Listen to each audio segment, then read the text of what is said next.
This clip was a fun one. This is all of our power play breakouts, which we struggled with. And I know we haven't worked on this in practice yet, but the issues really weren't with the structure. It was more about habits and really just knowing the game of hockey. Now you're going to see we have a lot of poor decision making when it comes to our breakouts. We got a lot of bad examples and then one good example. The first one's Drake.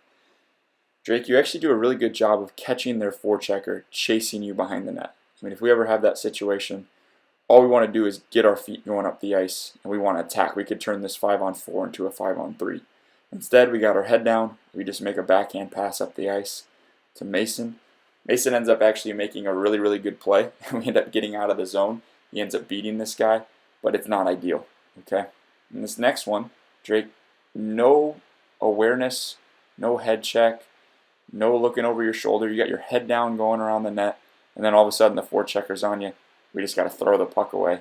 It ends up going right on their stick because we're not looking over our shoulder. We got our head down going around the net. This happens right after that. They dump the puck down in the corner. This is Tate now going back to get it. Tate, you kind of fumble the puck here, but you get a little lucky and beat that guy. But look at this. There's nobody within 40, 50 feet of you, an entire zone.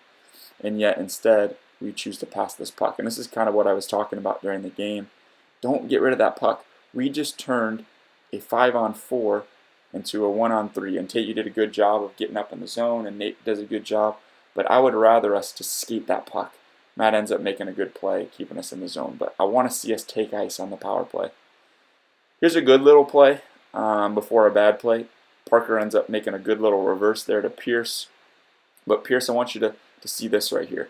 Their forechecker has you angled perfectly. I mean, there's no way you're getting out of this angle. This is textbook 101 on angling from this Stars guy. I want to see you put on the brakes and find somebody weak side. But instead, we just decide to keep skating up the wall. We get angled off, and it gets thrown back into our zone. Just put on the brakes. Look for our side on that one. Next one here. Here's Sam. This was late in the game on a 5-on-3. 5-on-3. We got all the ice in the world. And yet, instead, we're going to decide to take a pass. I mean, there's nobody even in the frame here. Sam, just keep skating. If they're going to give you all the way to the zone, take it. We try to make a pass. And I mean, even if Matt catches that, which he should have, he's still 1-on-3. So we just turned a 5-on-3 into a 1-on-3 by making a headman pass. You got to make someone come to you. Skate until someone comes to you and then make a good decision. This is right after that 5-on-3. Tate has it now, makes the same mistake. I want you to notice their first forechecker. His toes are pointing away from you. I mean, he's ready to retreat. He's ready to go backwards. I have this completely slowed down. He's actually going to transition and come backwards on you. And who's faster? You skating forward or him skating backwards? I'm going to bet on you skating forward probably 99% of the time. Instead, we decide to make a pass. And as we make this pass, we turn a 5-on-4 power play.